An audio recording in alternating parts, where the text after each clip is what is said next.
waiting a little bit because the big room, needed to empty out a little bit, and I just figured I would cut off half the presentation for those that were moseying this way. Well, my name is Norvell. I work for the City of Evansville. I'm the Climate Action Director, and our agency is called the Evansville Climate Collaborative. So I'm here just to give you an overview of what the agency is doing and what our future looks like. So there's a couple of chairs up front here if you'd like, and there's one right there if you'd like. Nicole's going to get a couple more. Nicole Chandler is in the back wrangling chairs right now, and she is my only staff person. Hey, we are an office of two. So she's the climate and compliance specialist. So I brought some detailed slides. I have kind of a small screen. I'm used to high school and college classroom tech. So I hope everybody can see, but I'm going to try to tell you what's on the screen and point to things so that you guys in the back can see all the know what the little details say. So basically the agenda is I wanted to tell you about the agency. I wanted to talk about our climate globally and locally. I wanted to talk about our emissions locally, and I wanted to talk about what plans and actions we have in mind. Nicole and I are both new to the agency. I will give you a history of the agency and where we're going with it. But I was hired 7 months ago by Mayor Winnicky and reappointed by Mayor Terry. And then Nicole started January 3rd of this year. So we are in our infancy as an agency. Basically, first of all, I'm going to tell you a little bit about the history of the agency. It was established as the Evansville Environmental Protection Agency in 1973. I know this because not only is it on public record, but also I'm emptying 18 filing cabinets, and the records go back to 1973. I'm finding everything from handwritten math, notes done on calculations of emissions, to old permits when they still use the old typewriters and the carbon copies. It's quite interesting educational experience. But we are doing that, going through the history of the organization. We are a city agency, and I'm appointed by the mayor, and we report directly to the mayor. Sustainability is part of Mayor Terry's campaign and prerogative. So she is fully behind the agency. The Evansville EPA, which is what we were, enforces Environmental Code 16.05, which basically governs open burning and point source emissions. And what that means is you can point a finger at the emissions, where they're coming from. It's a particular place that you can identify. You can point your finger at it, and you know that they're emitting this and this and this. So we enforce the Environmental Code for that. And we were once contracted by IDEM, or Indiana Department of Environmental Management, to do this monitoring and enforcement of air quality standards. And these are state and federal standards. Our local standards are pretty much identical, but we don't enforce as much as IDEM does. But we were once down here in Southwest Indiana, the IDEM office under contract. We were called the Evansville EPA, but we worked for IDEM. But now IDEM has their own Southwest Indiana office in Petersburg, Indiana, and they're in Evansville all the time. So we're just kind of like the local response. We don't do as much enforcement as IDEM anymore. So the agency was vacant actually from 2017 to 2023, and so a lot of the responsibilities of the old EPA was kind of farmed out to other agencies or departments in the city. So we are rebooting and relaunching the agency, and it's time to repurpose it. So where we're headed is we are headed into a new era with a new mission, and we are just now presenting a new ordinance to the City Council, which has already had its first hearing, and will have a second hearing and hopefully approval on Monday. So once that is approved, we are official in our new purpose. And so we're expanding our focus from not just enforcement and regulation, but we are getting more into incentivizing, collaborating for good, positive climate change. Okay, so we are definitely working more as with that as our philosophy going forward. We have a lot of powers and functions that are listed in the ordinance, but for the sake of not getting too detailed, I've summed them up the best I can in 3. So the first one is to coordinate a regional effort to improve air quality and resilience to climate impacts. So we want to work regionally, even though we are the city and we are a city department. We're working with other entities, other towns and municipalities around us, other counties, because as we all know, air quality doesn't obey our man-made lines, right? If we want to be healthy in Evansville, we have to work regionally to improve our air quality. And not only are we trying to improve air quality, but we're trying to be more resilient for the climate impacts that we are already seeing. And I'll go into that here in a little bit more detail later.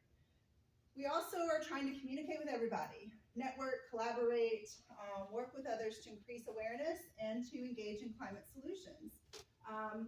So the other one is provide a local response for air quality concerns. We still handle calls when a neighbor is smoking out the next neighbor because they're burning trash in their backyard. We're still getting calls when there's a weird odor in town and someone wants us to look into it. So we're still doing that, but by far and large, most of our efforts, especially lately, have been on the more incentivizing and collaborative philosophy.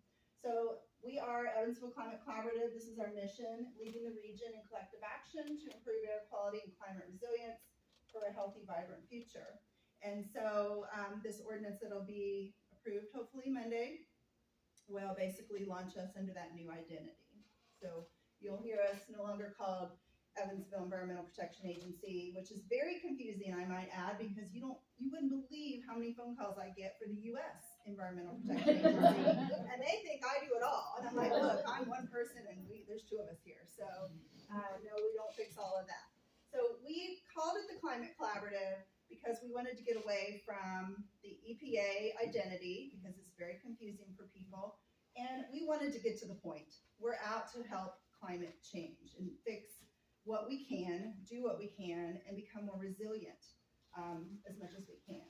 So we're the Climate Collaborative, and collaborative, it's gonna take all of us. It's gonna take us working with schools and not-for-profits and citizens and businesses and industries and city and county departments all over our region. We're gonna work collaboratively to solve this problem. So that's our new name. So I wanted to go into some detail about climate. Our keynote speaker gave us some really interesting facts and things to think about. I'm going to present just a few things that are on the global scale because that's important, but I'm also going to present some things that are local, okay, for Indiana. First, before I start, I want to make sure everybody knows the difference between weather and climate, right? Weather is what we see on a daily basis. It's what we get. It's the conditions, and it can change quickly. Climate is what you expect over the long haul. How does our atmosphere behave over long periods of time and space? And it's kind of a seasonal, predictable pattern, or at least it has been, right? So that's the difference between climate and weather. The last 10 of the last 13 years, the top 10 hottest years within the last 13 years have been our hottest on record. This is globally, right? But we have felt the heat here in Indiana. We've had some really hot summers. But just think about that. The 10 hottest on record has been in the last 13 years. So I think I shared a post last summer that said, this is the coolest summer we're going to see from here on out, right? Yeah. And it's just going to get warmer and warmer. This is another way of looking at it. Our pre-industrial baseline is 1881 to 1950. This is from Climate Central, and that's the baseline they measure.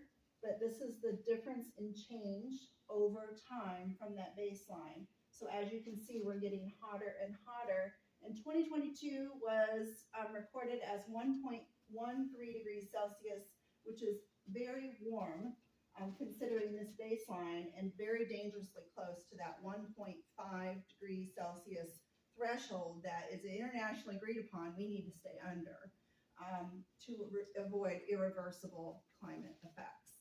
So we're getting close. We obviously need to start paying attention and doing more about it.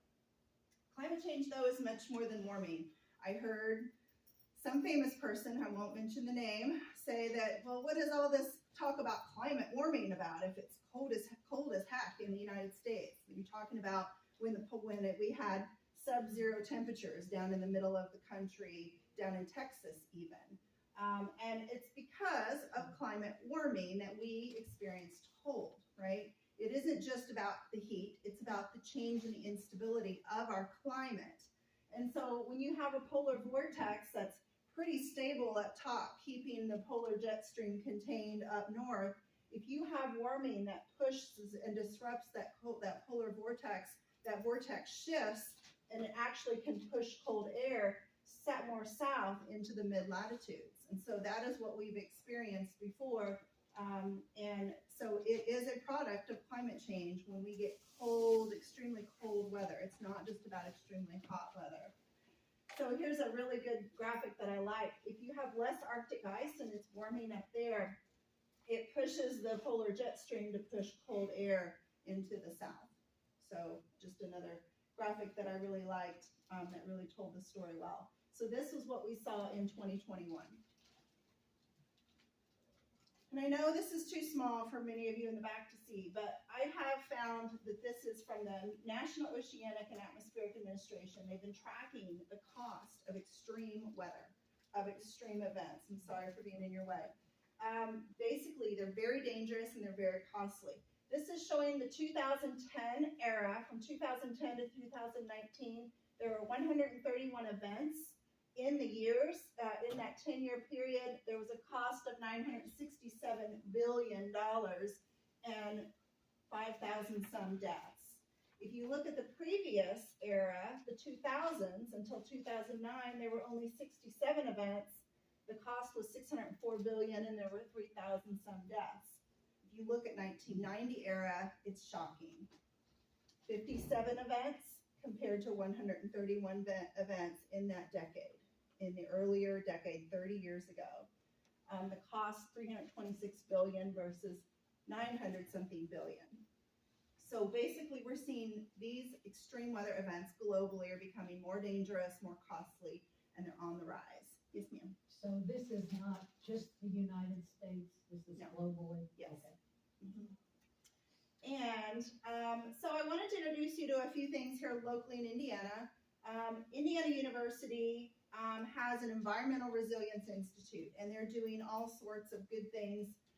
They have a lot of research on their website. If you want to find research about Indiana, it's a really good place to go. Just look up Indiana University Environmental Resilience Institute. But they did a Hoosier Resilience Index. And so this is an extreme event forecast for 2050. We're down here in this part of the state, of course, and as you can see, the colors get deeper as you go down. And what that basically means, because I know you can't see the legend, is we're up here at the top of extreme heat days a year, being over 100 extreme heat days a year in 2050. This is based on medium emission calculation scenario. And then we're down here too on extreme precipitation in a decade from 23 to 30 extreme events in that decade. So as you can see, that all gets worse as you get to the southern part of the state. And I wanted you to see what it is now. This shows 2020s, we have 58 extreme heat events a year and 20 extreme rain events a year. In the 2050s, at the medium scenario, you're looking at 103 extreme heat days a year and 25 extreme rain events a year. And by rain, I mean precipitation in whatever form. But basically, we are going to see an increase by 2050. And Purdue also has a really good research center.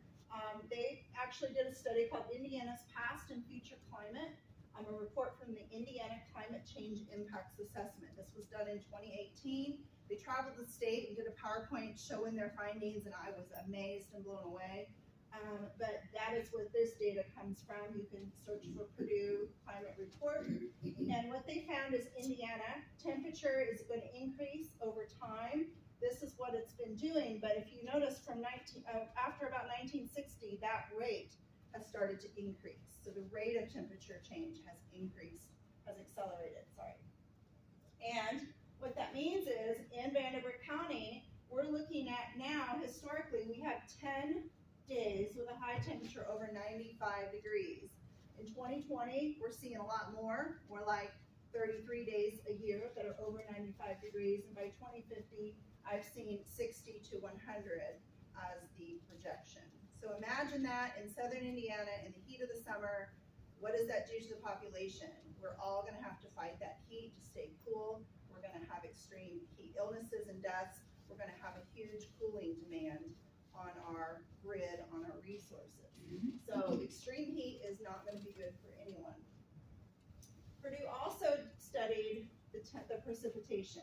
Again, precipitation in inches over time, the rate has increased, and in the last 50 years or so, that rate has really increased in how fast it's accelerating.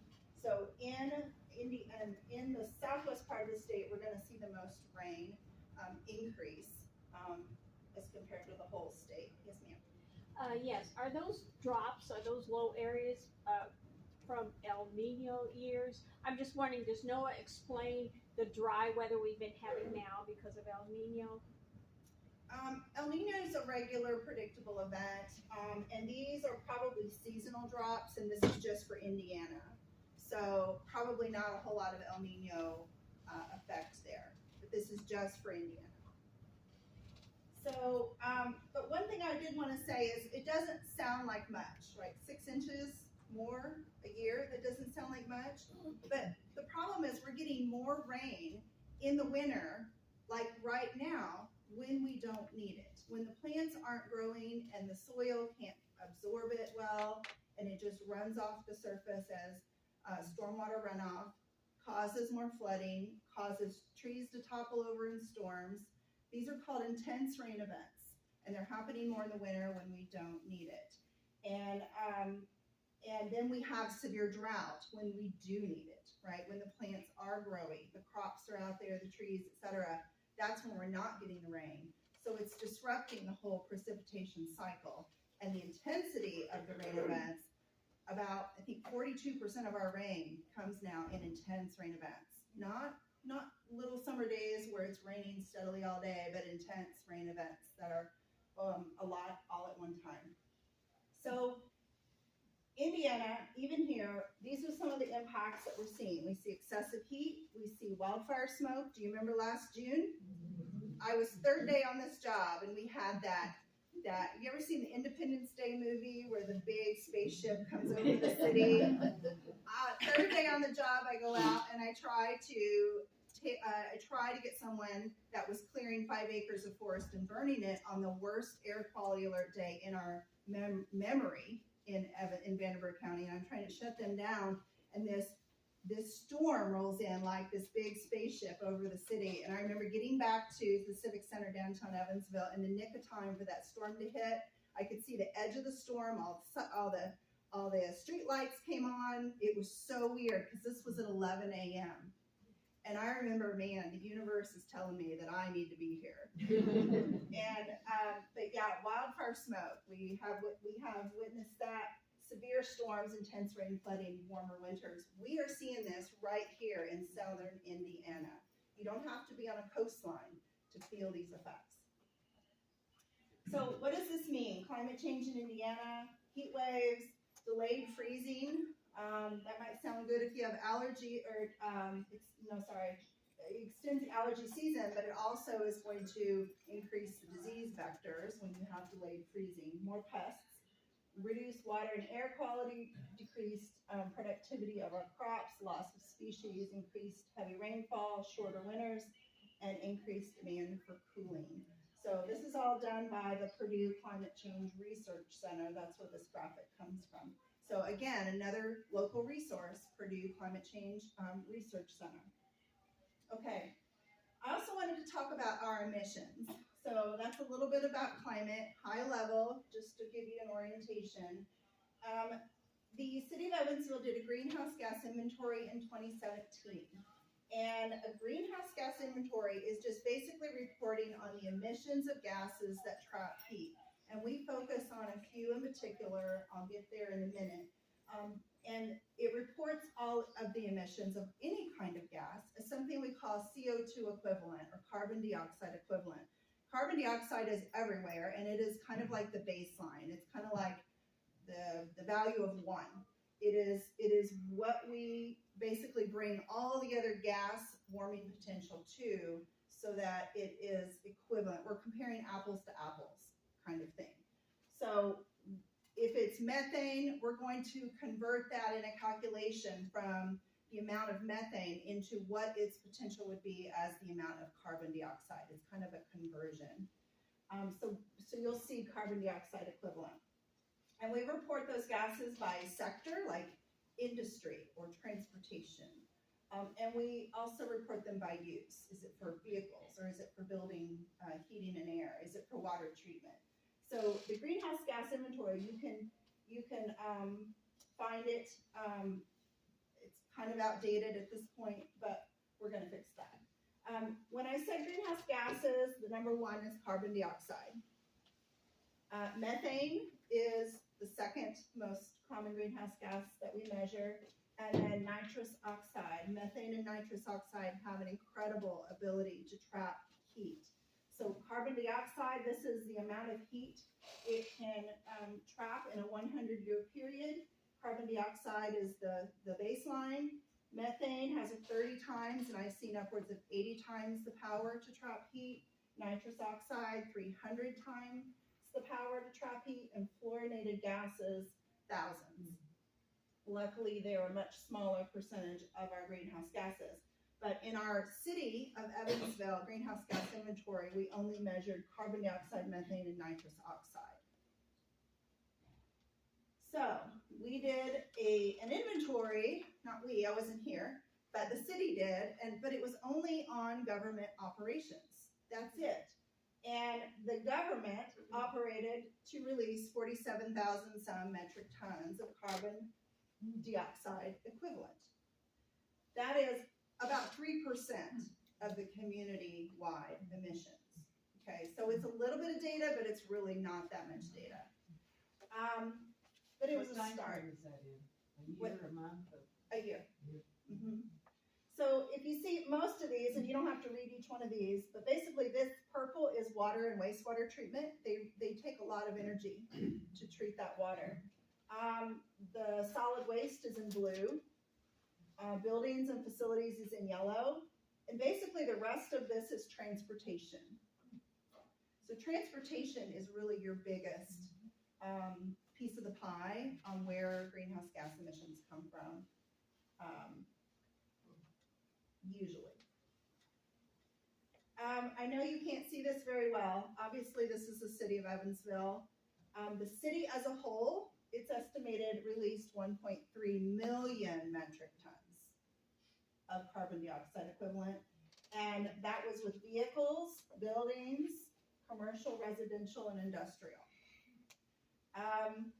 This is from a lab called Crosswalk, and it's only by membership as climate mayors, and our mayor is a climate mayor, so we can access this. But if anybody wanted this graphic, I would be very happy to share it, because I actually have it for the county as well. So in the city, a population of 118,000, it looks like about 11 metric tons of carbon dioxide equivalent per person. That kind of gives you a ruler to compare to other cities, is it, if you look at it per person. What is the ideal? Do you have an idea? Zero would be the ideal. Countywide, 2 million metric tons of CO2 equivalent. And again, most of that is vehicles and buildings. Now, I have looked at it for the surrounding counties. They emit a whole lot more than we do, but they have the power plants. 90% of their emissions is power plants. Don't we get some of that? Huh? Don't we get some of that? Yeah, we get it. Yeah, it comes right over. Visits it every day. So that's a little bit about greenhouse gas emissions. And so now I'm going to tell you a little bit about our plans and what we're going to do about it. Okay? And keep in mind that Nicole and I are just getting started. Mayor Terry is just getting started. But basically, we have a climate action plan. It was published in 2021. It was created in 2020, COVID year, right? And so basically, the climate action plan was developed in partnership with IU's Environmental Resilience Institute, and ICLEI is the model by which we did the greenhouse gas inventory, the local government model. So we often call these climate action plans CAPs, and This particular cap, the goal is to reduce greenhouse gas emissions 50% by 2050. What's everyone's thoughts on that goal? It's not enough. It's not enough. I'll be good. It's not enough. And so, but you know what? For a Republican administration and the lack of progressiveness that the Evansville community and area had exhibited so far, this was a really good first step, right? But yes, this is not enough. And I will tell you what I'm going to do about that here in a minute. But basically, for the naysayers, I say, well, okay, you don't want us to have a climate action plan. You don't believe in a climate action plan. Well, that's okay. We're going to reduce your air emissions so you have better air quality to breathe. We're going to reduce energy use and reduce costs to taxpayers. We're going to improve air quality, and we're going to improve resiliency for all those heat waves and flooding and things like that we see. That's kind of my a way of addressing the naysayers. We're going to help you anyway. We're going to do all these other things for you. But in the meantime, we have a climate action plan. Yes, ma'am. Oh, I thought you were raising your hand. Oh, I had a question. Yeah. About resiliency, exactly what do you mean by that?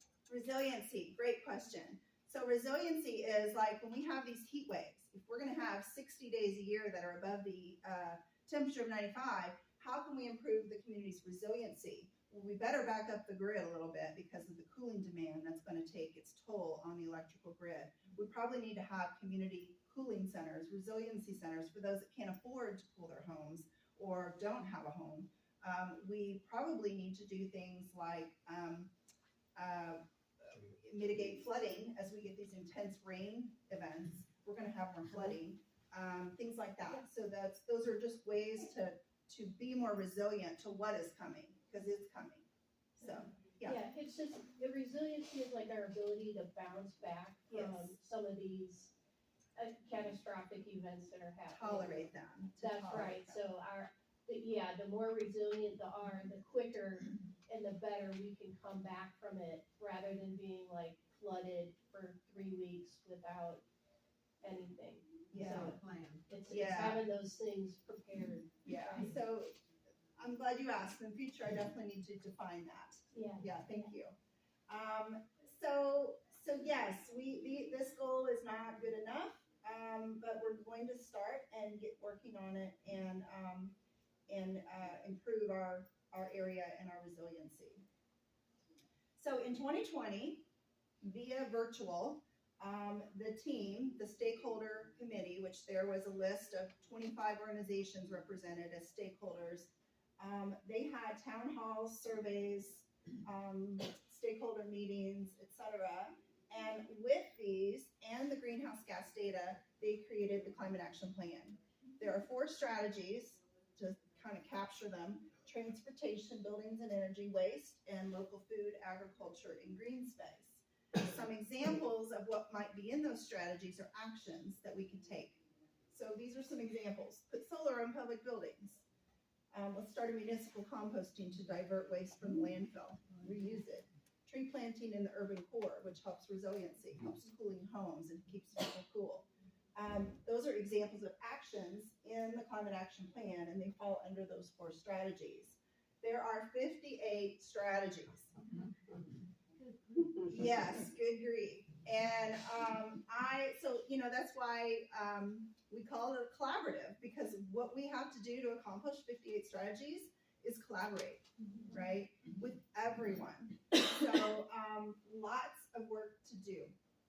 And our plans for 2024 is to rebuild the agency. We need more funding, more staff, more resources. So please tell everybody that in the mayor's town halls.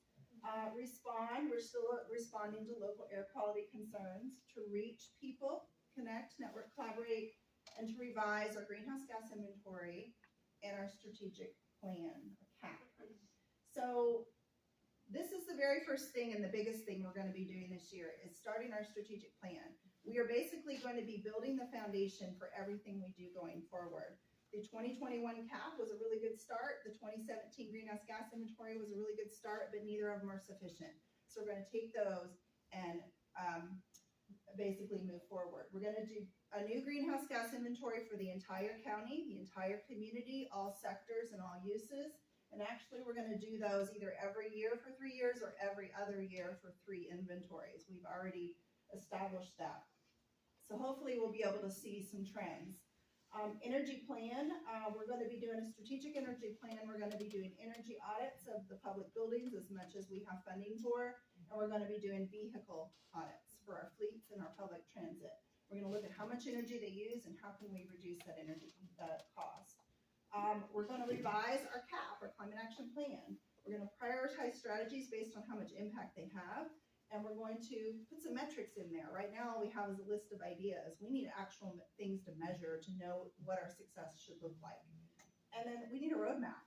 Who's in charge? What team is gonna pull together and make that action happen? How are we gonna fund it? What is the timeline? What are the steps? So that's a roadmap. And so we're planning on doing this in 2024 using, thankfully, outside consultants that do this as professionals. They're experts in what they do. We're also going to be working on public engagement. We have started some working groups. We have a composting working group. We have an EV infrastructure working group.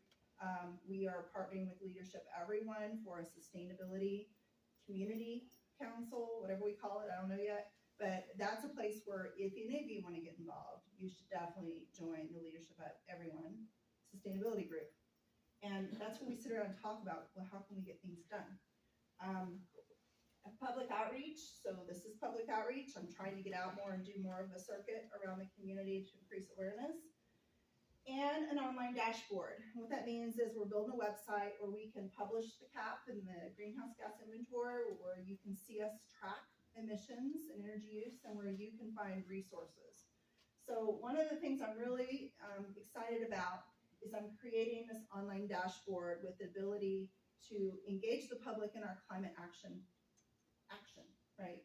So it's gonna look something like this. This is the City of Evansville Climate Action Dashboard. There'll be a home, a top 5 actions, and those strategies will be across the top. The transportation, the buildings and energy. And then you can see some actions. You see overall a look at what our city's trying to do and how we're tackling climate change. This is not actually our data or words. This is a mock-up. So we're in development. So basically what you should be able to do is if you click on buildings and energy, you should be able to see what you can do and what the city is doing. And you can click on any one of these actions and it'll break out some more information on those actions. It'll show you emissions by sector and dive deeper into the content. So this will be an interactive dashboard where the community can participate.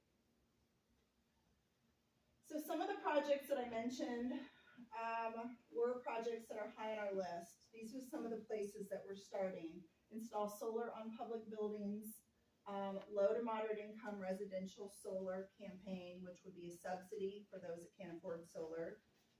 Convert municipal fleets and public transit to EV or alternative fuels. Not everything like a bus can be EV in Evansville. Publicly accessible infrastructure. We don't have enough community publicly accessible charging stations in town, and a municipal composting program. These are some of the highest on my list because since I don't have a budget yet to implement these things, I have to come up and find it. So I'm following the funding. The funding is out there, and these are some of the grants and funding sources that we have already targeted. We have an energy efficiency and conservation block grant that's going to do all of the strategic planning and inventorying that we're talking about. Urban and community forestry grant. This was the grant awarded to Wesleyan Woods and the city arborist to do urban tree planting throughout the census tracts that are considered overburdened neighborhoods. And so we're partnering with them on that. The feasibility study, we're partnering with the Solid Waste Management District to do a feasibility study on composting program countywide. So that's been funded. We just partnered with WNIN to get a PBS climate engagement grant, and we're going to be doing a vehicle no idling campaign and a contest for high school students. That's really exciting. And then they're also building social media content and documentary as part of that. But we're partnering on the campaign and contest. Urban Green Infrastructure Cohort and Climate Action Accelerator Cohort are with IU's Environmental Resilience Institute. Evansville is going into both cohorts this summer. We get an intern for both cohorts. Urban Green will be with our city arborist, and they get an intern, and Climate Action, Nicole and I will have an intern. So these are IU's projects, and they will come with some funding as that's identified. I also just submitted a climate pollution reduction grant idea to IDEM for their federal application to US EPA for climate pollution reduction measures. And the top one that I think if one gets chosen, I think the one that probably will get chosen is the solar on public buildings. I also put in for a heat pump water heater campaign subsidy for low to moderate income residential. Y'all know Jean Webb, that was her baby, and I took it and pushed it. So we're hoping to get that. And then we're also in some coalitions for Solar for All funding. If those coalitions get awarded, it would subsidize low to moderate income solar residential installations. Robin? Yeah, I have a question about the urban forestry now. I think most of us in here are probably aware CenterPoint is proposing a large increase to customer bills, so people might be needing some food, and I'm curious if you're thinking about urban trees as a potential food source that Yes. the community can access. Thank you. Yes, I am. It's in the climate action plan to do things like start a pilot orchard project in the city. But the problem is the DNR funding, the DNR has given us a list of approved native trees, and there's not many food trees on it. There's persimmon, and there's pawpaw, but I think that's it. There's no apple trees on it, or peach trees. So we'll have to do that a different way. But yeah, we did. I have thought of it. Last Sunday, I think it was, I went to the CAC, Town Hall, thank you. And one of the things that they said there was that, by law, legislative law here in Indiana, we cannot have local, municipal, solar, energy. If we're gonna be pushing for more solar energy, don't we need to get the legislature to rescind that or amend that? I'm going to pause your question until I get through the next two slides, Okay. and then we can talk. Because I just wanted to finish up before we got out on a tangent. But these are the benefits of climate action as you speaking to the, what is that? Speaking to the choir? Like singing to the choir? So, healthy, resilient community, win state and federal dollars, attract and retain talent to our area, attract investment and entrepreneurship to our area, grow our population and our community, and improve our quality of life and quality of place. So there you go. That was done. So I will take questions. I just wanted to get through those couple so that we could talk amongst ourselves a little with the remaining time we have. So the grant funding that I'm going after and the solar projects I'm going after are on buildings or on private parking lots where you can do an array that you park under. Those don't require any legislation to do. Those are already okay. I think what you're talking about is community solar. Right. Yeah, and I'm not the expert in the room. I would defer to Robin on that. I'm just learning about the blocks to community solar. Do you want to answer any of that, Robin? I mean, so obviously I would say that, our legislators missed a good opportunity to move forward House Bill 1193 this year, which would have been the enabling legislation for community solar that I think would have really supported a lot of these solar for all programs. That being said, if you go to HootersForCommunitySolar.org, you will find the coalition. It's a bipartisan coalition that is really working to advance really legislator education this year so we can get a bill in 2025. So please do get involved with those groups. Yes. Just because I just came from talking with Brad Morgan. Yeah. I know that in Southern California, people lease their solar panels on their roof. They pay on the lease that is generally less than their utilities would have been. The maintenance is handled by the company that owns the solar panels. If they move or sell or otherwise that don't need those anymore, the company gets them back. There is legislation that makes it illegal for Habitat Evansville to install solar panels on Habitat houses. It's called a third party or second party.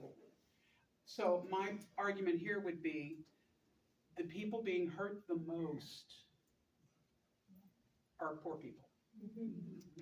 Imagine if they had a $10 a month utility bill and maybe a $50 a month lease on their solar panels. Just so you know, I just learned that. That's Yeah, ugly. it's a Oh, and really- that it's a was really big paid for, problem. that It's gonna legislation was paid for by utility companies. Yes, sir. First of all, let me say that I'm so thankful that this position has been filled after, what, 7 or 8 years? Maybe Angie? And after listening to you, I'm so thankful it's you. Thank you. Can you say why it kind of died? What happened? I don't know. I don't know. I wasn't there. My maybe not question, but my statement would be, I've been really involved a lot with zoning issues in the city. And I've seen this happen so often that somebody wants to put a parking lot in. And because the law requires them to set so much space aside as green space in that parking lot, they go for a variance. And more often than not, they get it. So the statement I guess I'll make is that amongst the many other things you're doing, maybe keep an eye on zoning appeals to kind of remonstrate against that, because it happens regularly. Well, so there is a ton of work to do in this brand new administration, of which many of the department heads are newly appointed, and the building commissioner is one. He's been with the city for 9 years or so. I think he's a great fit, but I haven't even made those inroads yet. And, area plan, I've been working with them on we do have a solar ordinance that was, I think, approved last June or something like that. And so now we're working with SoulSmart to get designated as a city to be solar ready. And that's going to be a process. We're going to easily get designated based on the solar ordinance and a checklist and the commitment of the mayor. We already have most of those pieces, but it's going to take some time to build it up from there. Drinking from a fire hose. Yes, yeah, I say that a lot. So, yeah. What other questions do you have? Cynthia? I just had a question. First of all, there's a lot of stuff I'm really interested in that we'll follow up on later. But I live on the west side, as you know, and why are they cutting all those trees down along the Lloyd? You're talking about Upward Station, and I'm like, what about the Upward Station? I think it's because of, I wondered the same thing, and the only answer that I've gotten yet is to provide that visual opening to see deer run out, because deer running out from a forest right on the side of a major highway like that can really surprise drivers. I don't know if that's the only reason, but that's the only reason I know of. Okay, I was just curious. And they do that periodically. Yes. I deal a lot with St. Vincent de Paul. We make calls on people that are living in rent houses that have no insulation. Are landlords going to be eligible for grants to put solar on their? Yes. If you don't have to own the home, I mean, you don't have to be the primary residence. So we are in the infancy of trying to decide how we want to roll that out. If we do get Solar for All funding, then we will work with the agencies that we're tied into to figure out what program we want to roll out. How do we subsidize? Who's eligible? None of that's been decided yet. But I do know that landlords that own rental property can be qualified by most people's standards as long as they are renting to low to moderate income residential. Yes. I do the same kind of work with St. Vincent de Paul. And in our conference serves a large chunk of the southwest or southeast part of the city of Evansville. So we have a lot of people who are poor, low income. And and they usually are renting from slum landlords. And trying to get them to even just replace a refrigerator that needs to be replaced can be awful. So unless the legislature, the state of Indiana legislature passes a law that gives renters the ability to withhold their rent in order to get the landlord to make the improvements that they need to have a livable environment, what you're talking about is not gonna work.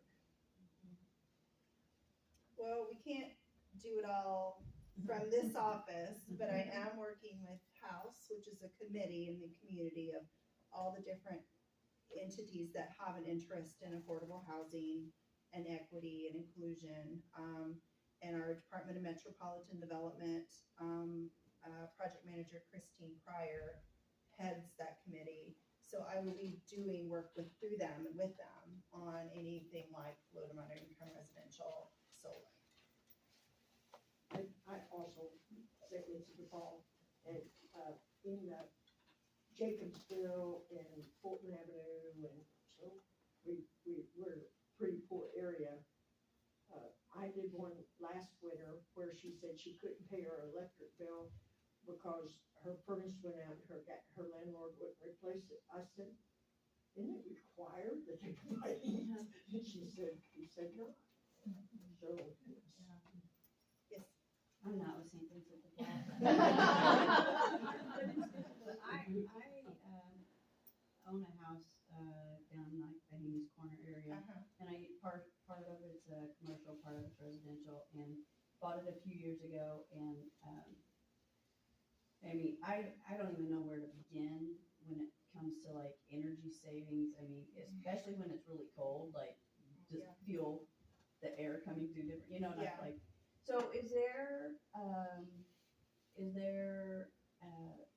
a consultant or something that I can like have come in and, do an assessment So on? Centerpoint does energy audits and weatherization. JD Chef Foundation and CAPE are subsidizing weatherization of older homes. And I don't know what the income requirements are or any of the details. But CAPE is the local agency that the Indiana Housing and Community Development, or vice versa, agency pushes that state money through. So for weatherization, there's federal funds for weatherization, goes through the state, comes to CAPE. And JD Chef also, yes. A lot of those programs are targeted at low income housing, and so I'm not sure if someone that is above a moderate income, if they would be able to qualify for that, but there may be somebody there that can direct you to, because there are companies that do that kind of stuff. Yes. So, Clear results? Clear results or ClearPath? ClearPath is the greenhouse gas inventory tool. Clear results Clear is who works Results. with Centerpoint. So try Clear Results, look up Clear Results. They're the company, the third party company that does the consulting for Centerpoint. Clear results. Clear Results. Yeah, let me get one that hasn't gone. Yeah. I'm from DuBois County. So, and I know you started your presentation by saying this is a regional effort. And I look at all of what you talked about, and I'm like, we never make it DuBois County. So I guess my broad question is, how do you plan to work with other communities, other Well, municipalities? I have to start in-house first, but even then, if I know of a grant that would apply to the area schools, I'll push it out to all the schools in the surrounding counties. I've had trouble making the right connections, getting responses. If I send it just to the superintendent, I don't get anything, but if I send it to the transportation director, I might get something. So I'll push grants and webinars and opportunities out, and really, we have only started doing that because it took me 6 months to be ready to be public facing, just because of the reconstruction necessary and waiting for the new mayoral administration to come in. So we're just now getting started on communicating, but as there's a lot of cities, towns, counties that have formed their own commissions for sustainability. You don't have to have, it doesn't have to be Anything more than that can be a commission of dedicated volunteers that start the process. Yeah, look around at what other Indiana counties are doing. There's a lot of little small towns in Indiana that are doing this with a dedicated team of citizens. I would get with the Indiana University ERI team, and they can help you with. I know there's at least 20 cities and towns in Indiana that have a climate action plan, and some of them are not staffed. Yes. Just another comment on the weatherization program. When Center Point started theirs, it was for anybody. And for the longest time, it was for anybody. Now with the poor publicity they're getting, they may decide to open that back up to the general population. So I would even contact them. Yeah, Robin? Yeah, I just wanted to respond to that too. That original program that you're talking about was called Energizing Indiana, which was repealed in 2014 by the state legislature, which ultimately is what moved, really ended that program where everybody could access those home energy audits. So definitely something to talk to your public officials about. And I want to say something too. You guys are very passionate about this topic. It's obvious you're here, right? And you have a lot of really great questions and concerns. Our Indiana legislator doesn't help us much, legislature. But, you know, the Indiana Department of Environmental Management is making its own primary climate action plan right now. They received funding from US EPA to make a plan. And all but 3 states in the country are making a primary climate action plan. So that's a good first step, right? And then the state is applying for climate pollution reduction grant funding from US EPA.